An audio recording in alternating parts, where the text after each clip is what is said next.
Madam madam ഒരു സംശയം ചോദിച്ചോട്ടെ? ചോദിച്ചോളൂ. എന്റെ ഭാര്യ എനിക്കെതിരായിട്ട് ഒരു 498 ഫയൽ ചെയ്തിട്ടുണ്ട്, DV ഫയൽ ചെയ്തിട്ടുണ്ട്, പിന്നെ ഫാമിലി കോടതിയിൽ റിക്കവറി ഫയൽ ചെയ്തിട്ടുണ്ട്, മെയിൻ്റനൻസ് ഫയൽ ചെയ്തിട്ടുണ്ട്. ഈ കേസെല്ലാം ഫയൽ ചെയ്തിട്ട് 10 കൊല്ലമായി. എനിക്ക് വിദേശത്തോട്ട് പോകാനായിട്ട് ഒരു ജോലിയൊക്കെ സെറ്റായി വന്നിട്ടുണ്ട്. ഈ കേസ് കിടക്കുന്ന കാരണം എനിക്ക് PCC ക്ലിയറൻസ് കിട്ടുന്നില്ല. അവള് കേസ് തീർക്കാൻ വരുന്നുമില്ല. ഇതിന് എന്തെങ്കിലും ഒരു വഴിയുണ്ടോ മാഡം? വഴിയുണ്ടല്ലോ. ഇത്തരമൊരു സാഹചര്യത്തിലാണ് നമ്മൾ ഹൈക്കോടതിയിൽ ഏർലി ഡിസ്പോസലിന് വേണ്ടിയിട്ട് പെറ്റിഷൻ ഫയൽ ചെയ്യുന്നത്. അതായത് ഇപ്പോൾ 498 ഭാര്യ ഫയൽ ചെയ്തിട്ട് ഒരു 7-8 കൊല്ലമായിട്ട് കേസ് നടത്താൻ വരുന്നില്ല, കോടതിയിൽ നിന്ന് നോട്ടീസ് ചെല്ലുന്നു, സമൻസ് ചെല്ലുന്നു, അതവസാനം വാറണ്ടാകുന്നു, എന്നിട്ടും വരുന്നില്ല. അങ്ങനെ ഒരു സിറ്റുവേഷനിൽ നമുക്ക് കേസ് തീർപ്പാക്കണമെന്ന് പറഞ്ഞ് ഏർലി ഡിസ്പോസലിന് വേണ്ടിയിട്ട് നമുക്ക് ഹൈക്കോടതിയെ സമീപിക്കാവുന്നതാണ്.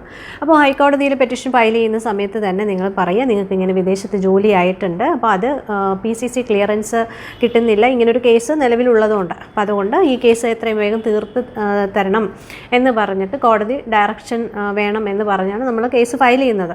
തീർച്ചയായിട്ടും ഹൈക്കോടതിയിൽ നിന്ന് അങ്ങനെ ഒരു ഡയറക്ഷൻ അനുവദിക്കുന്നതുമാണ്. അപ്പോൾ ഇത്തരമൊരു സാഹചര്യത്തിൽ നമുക്ക് അങ്ങനെ ചെയ്യാൻ പറ്റുന്നതാണ്. ഇനി അതുപോലെ തന്നെ ഫാമിലി കോടതിയിലും ഒരു 7-8 കൊല്ലമായിട്ട് കേസ് പെൻഡിങ് ആണ്, ട്രയലിന് പോലും എത്തിയിട്ടില്ല. അത്തരമൊരു സാഹചര്യത്തിൽ നമുക്ക് ഫാമിലി കോടതിയിലും സ്പീഡി ട്രയലിന് വേണ്ടിയിട്ട് പെറ്റിഷൻ ഫയൽ ചെയ്യാവുന്നതാണ്. ചിലപ്പോൾ സ്പീഡി ട്രയലിന് വേണ്ടി പെറ്റിഷൻ ഫയൽ ചെയ്യുന്ന സമയത്ത് ഇൻ കേസ് ഫാമിലി കോടതിയിൽ നിന്ന് അത് ആ പെറ്റിഷൻ ഡിസ്മിസ് ചെയ്യുകയാണെങ്കിൽ നമുക്ക് ഹൈക്കോടതിയിൽ അപ്പീൽ വരാവുന്നതാണ്. കാരണം ഫാമിലി കോടതിയെ സംബന്ധിച്ച് ഒരുപാട് കേസസ് ആണ് കിടക്കുന്നത്. അപ്പോൾ ഇങ്ങനെ ഒരു കേസ്, ഈ ഒരു കേസ് സ്പെഷ്യലായിട്ട് പരിഗണിച്ച് തീർപ്പാക്കണമെങ്കിൽ അത് കോടതിക്ക് അതുപോലെ സമയം വേണം. അപ്പോൾ അത്തരത്തിലുള്ള സമയമൊന്നും ഫാമിലി കോടതിക്കില്ല. അപ്പോൾ അതുകൊണ്ട് ആയിരിക്കും മിക്ക പെറ്റിഷൻസും ഒക്കെ ഡിസ്മിസ് ആകുന്നത്. പക്ഷേ അങ്ങനെ ഡിസ്മിസ് ആവുകയാണെന്നുണ്ടെങ്കിൽ നമുക്ക് ഹൈക്കോടതിയിൽ അപ്പീൽ വരാവുന്നതാണ്.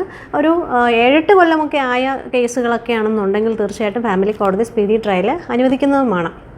ഇനി ഈ കഴിഞ്ഞ കൊല്ലം കേസ് ഫയൽ ചെയ്തിട്ട് ഇക്കൊല്ലം പോയി ഏർലി ഡിസ്പോസലും സ്പീഡി ട്രയലും അനുവദിക്കണമെന്നും പറഞ്ഞിട്ട് പെറ്റിഷൻ ഫയൽ ചെയ്ത് കഴിഞ്ഞാൽ കോടതി അത് ഡിസ്മിസ് ചെയ്ത് കൈ തരും കേട്ടോ.